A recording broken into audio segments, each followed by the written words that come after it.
নমস্কার সমস্ত শ্রোতাবৃন্দ এবং ভক্তবৃন্দকে জানাই আন্তর্জাতিক কৃষ্ণ ভাবনামৃত সংঘ তথা ইসকন বিভাগীয় হরে কৃষ্ণ নামহট্ট অন্তর্গত শ্রীহরি নামহট্ট সংঘের পক্ষ থেকে আপনাদের সবাইকে অনেক অনেক কৃষ্ণ শুভেচ্ছা এবং অভিনন্দন। আশা করি সবাই ভালো আছেন এবং এই পুরুষোত্তম মাসে আপনারা বেশি বেশি করে জপ করছেন, ভগবতম শ্রবণ করছেন, হরিকথা শ্রবণ করছেন এবং যে যেমন শারীরিক ক্ষমতা অনুযায়ী যে যেমন ভাবে পালন করছেন, এতে ভগবান আপনাদের উপর কৃপা বর্ষিত করুক আপনাদের মস্তকে, এই আশা এবং প্রার্থনা রেখে আজকে আমি শ্রীমদ্ ভগবতমের ত্রয়োদশ অধ্যায় অর্থাৎ ধৃতরাষ্ট্র গৃহত্যাগ করলেন, আমরা এখান থেকে এই শ্লোকগুলি আজকে আমরা পড়ার চেষ্টা করব। ত্রয়োদশ অধ্যায় শ্রীমদ্ ভগবতম ত্রয়োদশ অধ্যায় ধৃতরাষ্ট্র গৃহত্যাগ করলেন, শ্লোক নাম্বার 1। শুধু শ্লোকগুলো এবং অনুবাদগুলো আমি পড়ছি, আপনারা শ্রবণ করুন।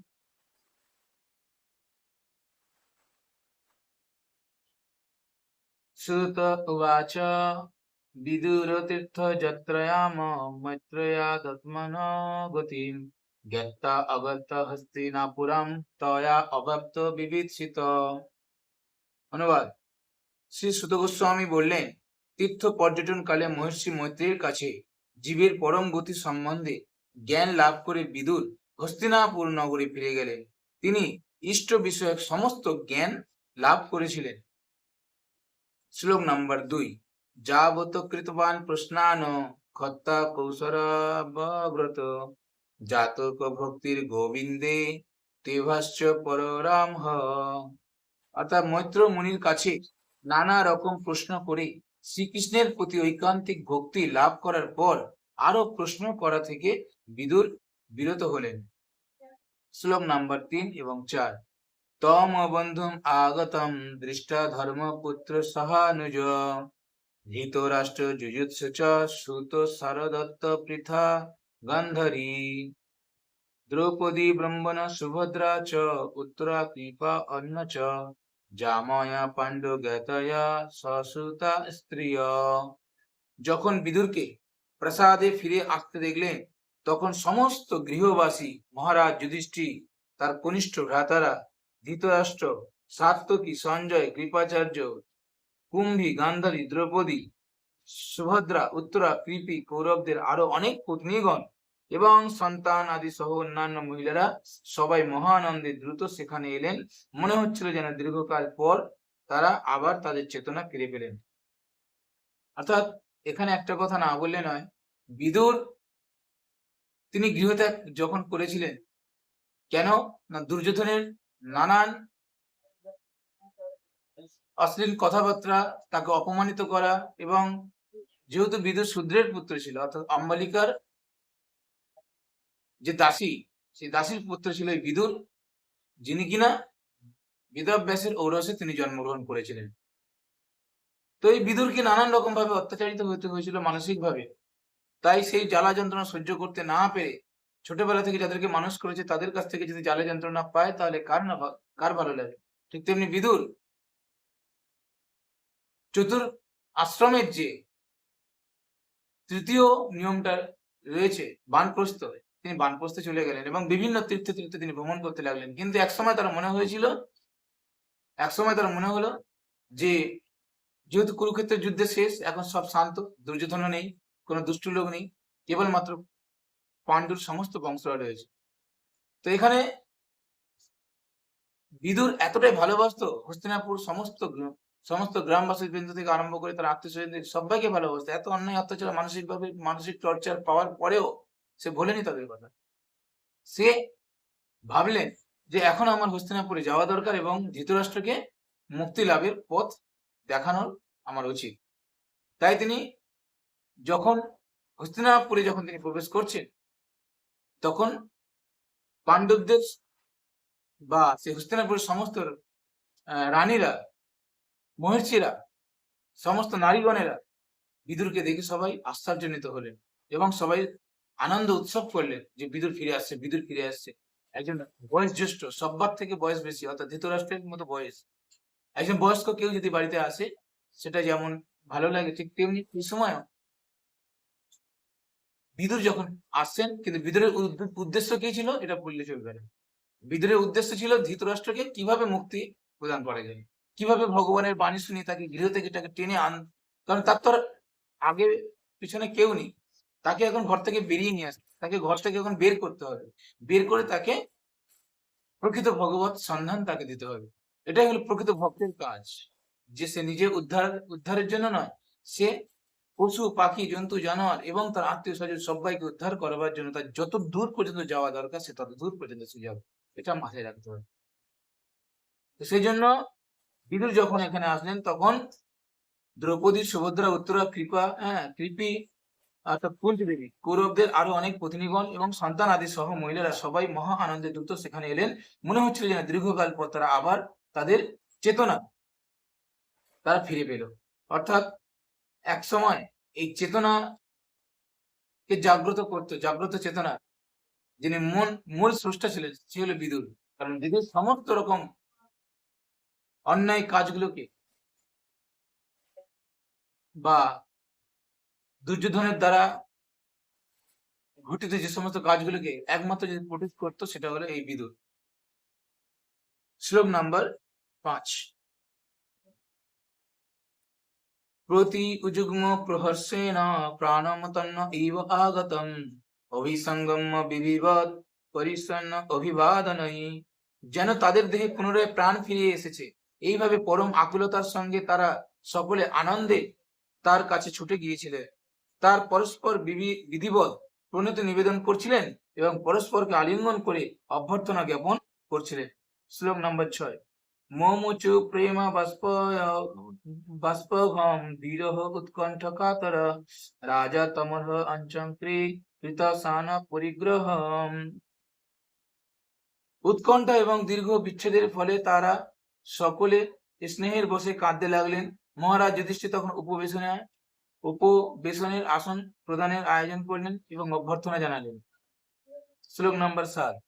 তম ভুক্ত বন্তম বিষ্টানন্তম আসিনম সুখম আসনে প্রশ্রয় অবনত রাজা প্রাহুতে সমচ শৃণ্যতম। বিপুল ভাবে ভোজনান্তে বিশ্রাম করে বিদুর আরামদায়ক একটি আসনে উপবেশন করলেন। তখন মহারাজ যুধিষ্ঠির স্বভাব সিদ্ধ বিনয় এবং নম্রতা সহকারে তার সঙ্গে কথা বলতে লাগলেন এবং উপস্থিত সকলে তা শুনতে লাগলেন। যুধিষ্ঠির উবাচ, এবার যুধিষ্ঠির বলতে লাগলেন, যুধিষ্ঠির মহারাজ তো বলছেন, ওপি স্মরত যুষ্মৎ পক্ষ ছায়া সমেধিতান বিপদগণাৎ বিষ অগ্নি আদি মুচিতা যৎস মাতৃকা। মহারাজ যুধিষ্ঠির বললেন, হে পিতৃব্য, আপনার কি মনে আছে কিভাবে আপনি আমাদের জননী সহ সকলকে সর্বপ্রকার দুর্যোগ থেকে নিরন্তর রক্ষা করেছিলেন? পাখি জানার মতো আপনার পক্ষপাতরূপ ছায়া, বিষ প্রয়োগ এবং অগ্নি সংযোগ থেকে আমাদেরকে আপনি বাঁচিয়েছিলেন। যুধিষ্ঠির মহারাজ ছোটবেলার সেই সমস্ত স্মৃতিগুলো বিদুরকে মনে করাচ্ছেন। হয়তো বিদুরের চরণে হয়তো তিনি টিপে দিচ্ছিলেন, বা হয়তো তার হয়তো মাথা টিপে দিচ্ছিলেন, যেমন আমরা বাড়ির বয়স্ক মাতা পিতা, দাদু ঠাকুরদা, তাদের যেমন গা হাত পা টিপে দিই। কিন্তু এখন আমরা যেটা করি সেটা অর্থের জন্য। যদি এই সেবাটা করার ফলে যদি তার সম্পত্তি পাওয়া যায়, যদি তার কিছু টাকা পয়সা পাওয়া যায়, এগুলোর জন্য আমরা এখন করছি। কিন্তু বিদুরকে যে সেবা করছিল যুধিষ্ঠির মহারাজ, ওটা কিন্তু তার স্বার্থপরতা বা কাম লোভ এগুলো ছিল না। কাম লোভ হয়তো আমাদের মতো ব্যক্তিদের থাকতে পারে, কিন্তু বিদুরকে যিনি সেবা করছিলেন যুধিষ্ঠির মহারাজ, তার তো কোনো প্রশ্নই ওঠে না। এগুলো স্মৃতিচারণ করছে, যেটা আমরাও স্মৃতিচারণ করি, কিন্তু আমাদের হয়তো কোনো স্বার্থ থাকতে পারে, কিন্তু যুধিষ্ঠির মহারাজের কোনো স্বার্থ ছিল না। তিনি নিঃস্বার্থভাবে সেবা করছিলেন যুধিষ্ঠির মহারাজকে। শ্লোক নাম্বার 9। কয়া বৃত্তা বর্তিতম গোচরদ্ভি স্মৃতিমণ্ডলম তীর্থানি ক্ষেত্র মুখানি সেবিতানি ভূতলে। আপনি ভূমণ্ডল পরিভ্রমণকালে কোন বৃত্তির দ্বারা দেহযাত্রা নির্বাহ করতেন? কোন বৃত্তির দ্বারা দেহযাত্রা নির্বাহ করতেন? কোন কোন প্রধান পবিত্র ধাম এবং তীর্থের সেবা আপনি করেছেন? যুধিষ্ঠির মহারাজ জিজ্ঞাসা করছে, আপনি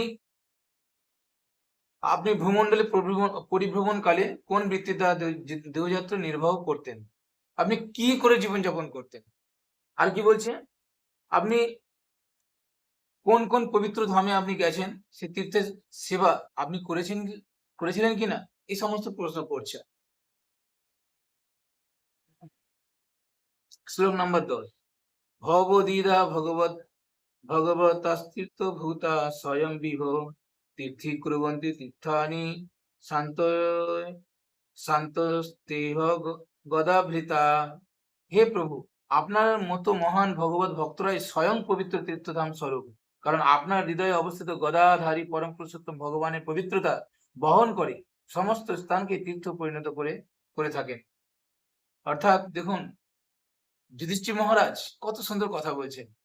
বুঝে বিদুরকে বলছে, আপনার হৃদয়ে তো গোবিন্দ আছে, আপনার হৃদয়ে তো যিনি সমস্ত তীর্থকে যিনি পবিত্র করে রাখেন, সেই প্রাণ গোবিন্দ তো আপনার হৃদয়ে। দেখুন, এখানে একটা ভজন মনে পড়ে, বৈষ্ণবেরও আবেদনে কৃষ্ণ দয়াময় এ হেন পামরপতি হবে না সদা। অর্থাৎ আমরা হলাম সেই অধম, আমাদের কথা কৃষ্ণ শুনবেন না। পরম সাধুগুরু বৈষ্ণব যারা রয়েছেন বর্তমান, আমাদের সাধুগুরু বৈষ্ণব শ্রী শ্রীমৎ জয়প্রতাকা স্বামী গুরু মহারাজ এবং ওনার অন্যান্য গুরু ভ্রাতাগণ, শিল প্রভুপাদ তো ছিলেনই, প্রেমানন্দ দাস বাবাজি মহারাজ এবং আমাদের আরো অন্যান্য আমার পরিচিত আমাদের জেলা প্রচারক সুরসেন প্রভু এবং পদ্মনাথ দাস ব্রহ্মচারী, গৌরাঙ্গ প্রেম স্বামী মহারাজ, ভক্তি বিলাস স্বামী মহারাজ, ভক্তি বিজয় স্বামী মহারাজ, এনাদের হৃদয়ে স্বয়ং ভগবান বিরাজ করছে।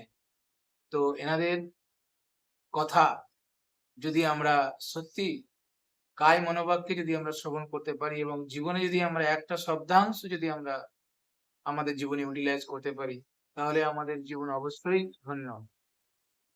তো এখানে বিদুরকে বলছে যে আপনার হৃদয়ে তো পরমেশ্বর ভগবান বিরাজমান, আপনি যদি কোনো বস্তি এলাকায় যাবেন সেটাও ধাম হয়ে যাবে, কারণ আপনার হৃদয়ে গোবিন্দ আছেন, আর গোবিন্দ যেখানে থাকেন সেটাই ধাম। তো আপনার সমস্ত তীর্থযাত্রায় গিয়ে নিজেকে পবিত্র করবার জন্য আপনি যাননি, আপনি গেছেন সেই জায়গাকে আরো পবিত্র করবার জন্য। এইভাবে বিদুর মহারাজকে তিনি বলছেন। শ্লোক নম্বর 11। ওপি ন সুহৃদস্তাত বান্ধবা কৃষ্ণ দেবতা দৃষ্টা শ্রুতা বা যাদব সপুর্জা সুখমাসতে। হে পিতৃব্য, আপনি নিশ্চয়ই দ্বারকায় গিয়েছিলেন, সেই পবিত্র ধামে আমাদের বন্ধু বান্ধব শরীর বর্গ যাদবেরা রয়েছেন, যারা পরমেশ্বর শ্রীকৃষ্ণের সেবায় সদা মগ্ন থাকেন। আপনি নিশ্চয়ই তাদের দেখেছেন বা তাদের কথা শুনে থাকবেন। তারা সকলে তাদের স্ব গৃহে সুখে আছেন। তো তো বিদুর মহারাজ যখন তীর্থে তীর্থে ভ্রমণ করছিলেন, সেই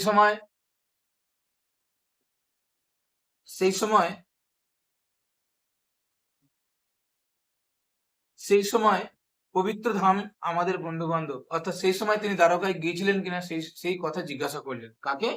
না, বিদুরকে জিজ্ঞাসা করলেন। সেখানে তার বন্ধু বান্ধব বলতে কি, ভগবান শ্রীকৃষ্ণ তার বন্ধু, বন্ধু ছিলেন। শুধু বন্ধু নয়, তাদের গুরু ছিলেন বটে। এবং কৃষ্ণের সন্তান আদিরা, তাদের স্ত্রীগণেরা, তারা সবাই সুখে আছে বা কুশলে আছে কিনা জিজ্ঞাসা করলেন বিদুর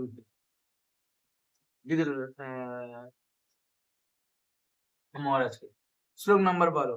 ইতি উক্ত ধর্মরাজেন সর্বম তৎস সমবর্ণয়ৎ যথা অনুভূতম ক্রমশ বিনা যদু কুলক্ষয়ম।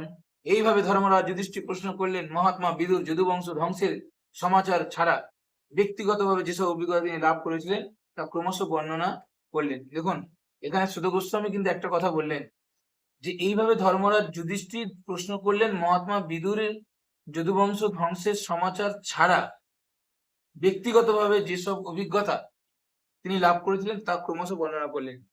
বিদুর সমস্ত তীর্থযাত্রা তিনি করেছিলেন এবং দ্বারকাতে তো তিনি অবশ্যই গেছিলেন, কিন্তু কলির লক্ষণ তিনি বুঝতে পেরেছেন, এবং কলির লক্ষণ বুঝতে পারার জন্য দ্বারকা নগরীতে যে সমস্ত অশুভ লক্ষণ ঘটেছিল, দ্বারকা নগরীতে যে কৃষ্ণের তিরোধান ঘটেছিল, এবং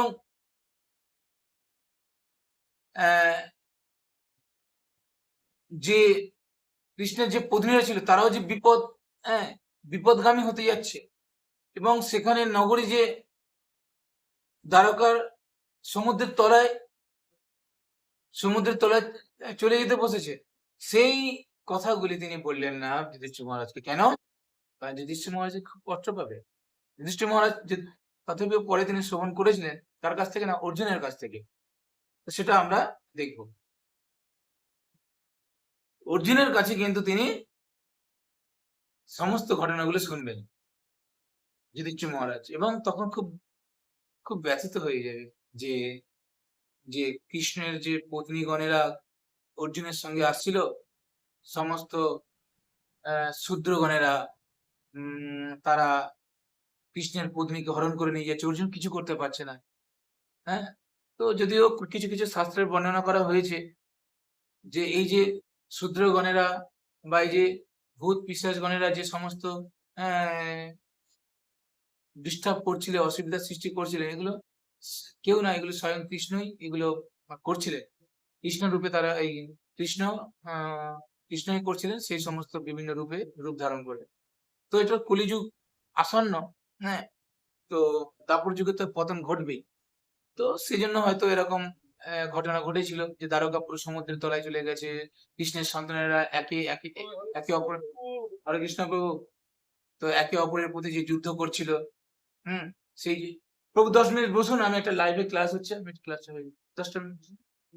তো এইভাবে একে অপরের প্রতি যে যে ঝগড়াঝাটি, যে আরম্ভ হয়ে গেছিল, এর ফলে কি হচ্ছিল, এর ফলে দ্বারকা নগরী যে আস্তে আস্তে সমুদ্রের তলায় তুলেই যাবে, এবং গান্ধারীর অভিশাপ যে কাজে লাগবে, গান্ধারীর অভিশাপ যে এবারে ফলপ্রসূত হবে, সেটা আমরা এখানে বুঝতে পারি।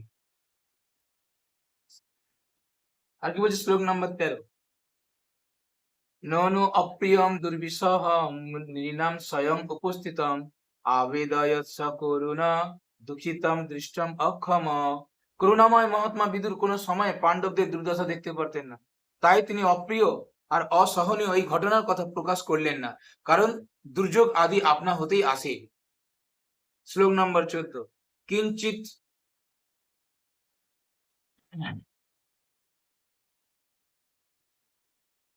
কিঞ্চিত কালম তথা বাৎসিত সকৃত দেবম সুখম ভ্রাতৃজ্যেষ্ঠস্য শ্রেয়স্কৃত সর্বেশাম সুখম আবহন।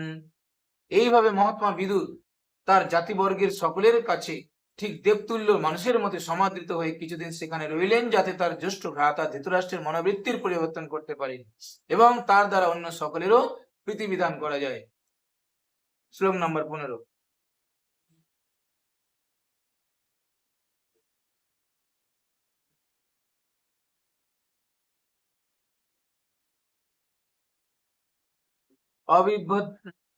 অবিভ্রত অজর্মদণ্ডম যথাবৎ অঘকারিষু যাবৎ দধর শূদ্রতম সাপাত বর্ষ শতম যম। মুন্ডক মুনির দ্বারা অভিশপ্ত হয়ে বিদুর যতদিন শূদ্রত্ব ধারণ করেছিলেন, সেই শতবর্ষ ব্যাপী আমরা অর্জমা পাপীদের পাপ কর্ম অনুসারে যথাযথ দণ্ড বিধানের জন্য যমরাজের পদা অভিষিক্ত হয়েছিল। অর্থাৎ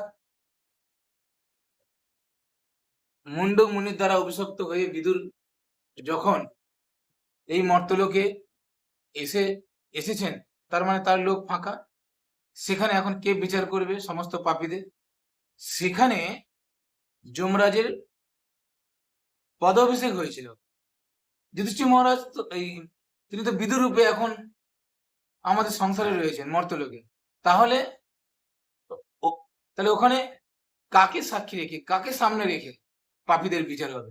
তাই তার তার পদচরণ রেখে, পাদচিহ্ন রেখে সেখানে তাকে সম্মানার্থে সেইভাবে সেখানে যমলোক তাদের বিভিন্ন পরিচালনা যারা কমিটি রয়েছে, সেখানে তারা সবাই পাপীদের বিচার দণ্ডদান করছিলেন।